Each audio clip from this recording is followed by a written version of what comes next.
এদিকে কলকাতায় অগ্নি নিরাপত্তায় গাফিলতি পেলেই সরাসরি সিল গালার নির্দেশ দিয়েছেন পশ্চিমবঙ্গের নগর উন্নয়ন মন্ত্রী অগ্নিমিত্রা পাল। শনিবার মার্কেট স্ট্রিটে হোটেল গেস্ট হাউস পরিদর্শনে গিয়ে কথা বলেন তিনি। পার্ক স্ট্রিট ও আশেপাশের হোটেল গেস্ট হাউসে অগ্নি নিরাপত্তা ব্যবস্থা তদারকিতে অভিযানে নেমেছে পশ্চিমবঙ্গ রাজ্য সরকার।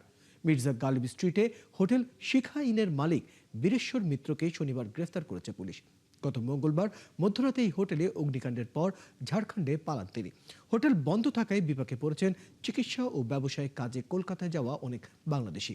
আগেভাগে অনলাইনে কম খরচে free school street, new market সহ মধ্য এলাকায় বিভিন্ন হোটেল রুম ঠিক করার পরও থাকার সুযোগ পাচ্ছেন না অনেকে। প্রত্যেকটা জায়গাতে ইন্সপেক্টর সাহেব যারা এসেছেন একেএমসি থেকে, ফায়ার ব্রিগেড থেকে দেখে নেবেন কারেন্ট যেন কেটে দেওয়া হয়। কারেন্ট কেটে দেবেন। কারেন্ট চলাকালীন তো আর আমি সিল করতে পারবো না, কারেন্ট তো কাটতেই হবে। কারণ কারেন্ট না কাটলে কোনো সময় এসি তো যদি শর্ট সার্কিট হয়ে গেল, প্রত্যেকটা বিল্ডিং সিল করার আগে কারেন্ট কেটে দিন।